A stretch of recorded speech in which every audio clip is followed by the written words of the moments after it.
క్రీడాకారులు అత్యుత్తమ ప్రతిభ కనబర్చి జాతీయ స్థాయిలో రాణించాలని ఆదిలాబాద్ జిల్లాకు మంచి పేరు ప్రఖ్యాతలు తీసుకురావాలని డీసీసీబీ చైర్మన్ అర్జీ బోజారెడ్డి అన్నారు. ఆదివారం ఆదిలాబాద్ పట్టణంలోని ఇందిరా ప్రియదర్శిని స్టేడియంలో జిల్లా స్థాయి national inter district junior athletics meet ఎంపిక పోటీలను నిర్వహించారు. ఈ కార్యక్రమానికి అడ్డి బోజారెడ్డి ముఖ్య అతిథిగా హాజరై జెండా ఊపి పోటీలను ప్రారంభించారు.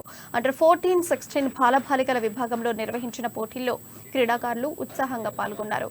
క్రీడాకారులు సత్తా చాటి జాతీయ స్థాయికి ఎదగాలని, దేశానికి జిల్లాకు పేరు తీసుకురావాలని ఆకాంక్షించారు.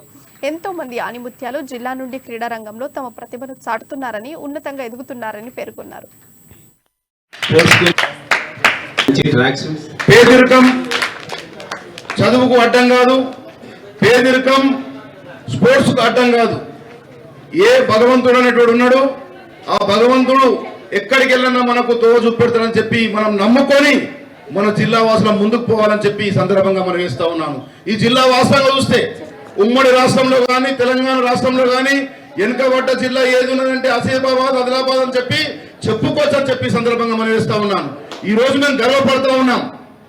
నేషనల్ అవార్డ్స్ తెస్తా ఉన్నారు. నేషనల్ ఈరోజు చూస్తూ ఉంటే స్టేట్ లో కానీ, నేషనల్ లో కానీ ఈరోజు మనం పోయిన మీట్ లో అటు పాట్నా కానీ, బీహార్ కానీ ఇటువంటి మీట్ లో కూడా, స్టేట్ మీట్లలో కూడా, ఆనాడు నేషనల్ మీట్ లో కూడా ఈరోజు మీరందరూ కూడా ఆణిముత్యాలు.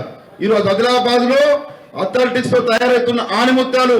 మీకు ఎంత మీ గురించి చెప్పినా తక్కనే, మీకు ఏ సమస్య ఉన్నా ఈ వేదిక ఉన్న పెద్దలందరూ మీకు ఎప్పుడు కూడా ఉంటామని చెప్పి ధైర్యంగా ఉండే బాధ్యత మీరు తీసుకోవాలని చెప్పి సందర్భంగా చేస్తా ఉన్నాం. ఈరోజు చూస్తూ ఉంటే జంగుబాయి ఒక గిరిజన బిడ్డ అనుకుంటా నా లెక్కల, అదేవిధంగా మూసాఖాన్ ఒక సోదరి, అదేవిధంగా సోము గారు, విక్రమ్ గారు, అదేవిధంగా ఆకాంక్ష గారు.